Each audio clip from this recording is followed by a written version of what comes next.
Assalamualaikum warahmatullahi wabarakatuh. Kami dari kelompok 5 ingin mempresentasikan hasil diskusi kami yang berjudul Turunan Bagian 2. Saya Soraya Rozi dan teman Saya Martino Bijelowi Siagian. Pada materi pertama, ada aturan rantai. Aturan rantai merupakan aturan yang digunakan untuk menyelesaikan turunan fungsi komposisi. Aturan ini membantu menyelesaikan turunan fungsi yang terdiri dari komposisi dua fungsi atau lebih. Contoh soal, perhatikan kembali fungsi 2x kuadrat kurang 4x tambah 1 kali 60 yang diperkenalkan pada bagian awal di atas. Carilah dxy. Penyelesaian y sama dengan u pangkat 60 dan u sama dengan 2x kuadrat kurang 4x tambah 1.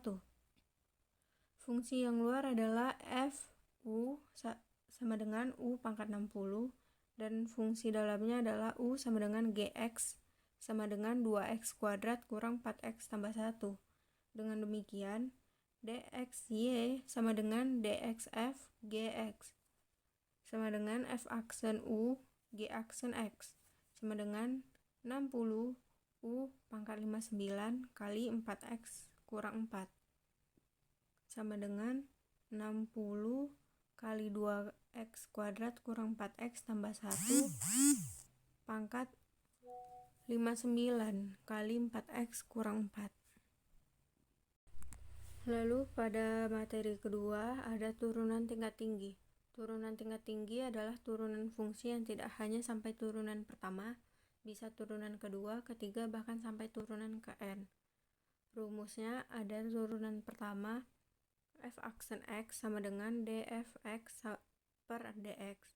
Turunan kedua f aksen x sama dengan d kuadrat fx per dx kuadrat. Turunan ketiga f aksen x sama dengan d pangkat 3 fx per dx pangkat 3. Turunan ke n f pangkat n x sama dengan d pangkat n fx per dx pangkat n. Lalu ada contoh soal. Tentukan turunan kedua dan ketiga dari fungsi fx sama dengan akar 1 tambah x kuadrat. Jawabannya turunan pertama yaitu f aksen x sama dengan x per akar 1 tambah x kuadrat. Turunan kedua digunakan rumus turunan dari fungsi hasil bagi. Menggunakan turunan kedua yaitu f aksen x sama dengan akar 1 tambah x kuadrat kurang x kuadrat per akar 1 tambah x kuadrat per 1 tambah x kuadrat sama dengan 1 per 1 tambah x kuadrat pangkat 3 per 2. Laju yang berkaitan. Laju berkaitan jika variabel y bergantung pada waktu t, maka turunan derivatifnya dy dt disebut laju waktu dari perubahan atau time rate of change. Jika variabel y mengukur jarak, maka laju waktu dari perubahan dy dt disebut kecepatan velocity.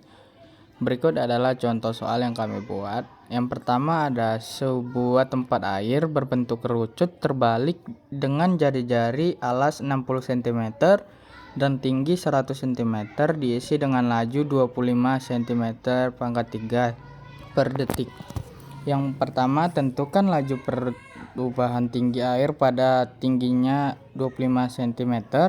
Yang kedua, ada berapa lama waktu yang dibutuhkan untuk mengisi tempat tersebut hingga penuh.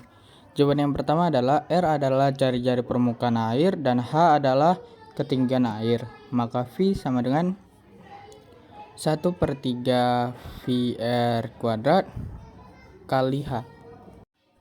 Hubungan antara R dan H diberi oleh 60/100 sama dengan R per H. R sama dengan 60H per 100. R sama dengan 3H per 5.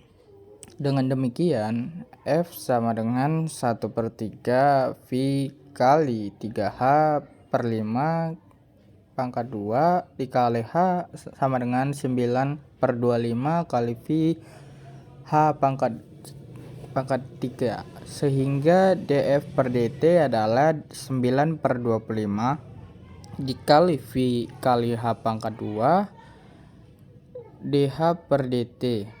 dH per dt sama dengan 25/9 dF per dt. Pada saat H sama dengan 25 cm diperoleh dH per dt sama dengan 25/9 dikali 25 per V kali 25 pangkat 2 sama dengan 1/9 V cm per detik. Jawaban B adalah waktu yang dibutuhkan untuk mengisi tempat tersebut hingga penuh adalah dt sama dengan volume kerucut per laju pengisian adalah 1/3 dikali V dikali 60 pangkat 2 dikali 100/25 sama dengan 4800 V detik sama dengan 800 V menit. Sekian presentasi dari kelompok 5. Apabila ada kekurangan kami mohon maaf. Assalamualaikum warahmatullahi wabarakatuh.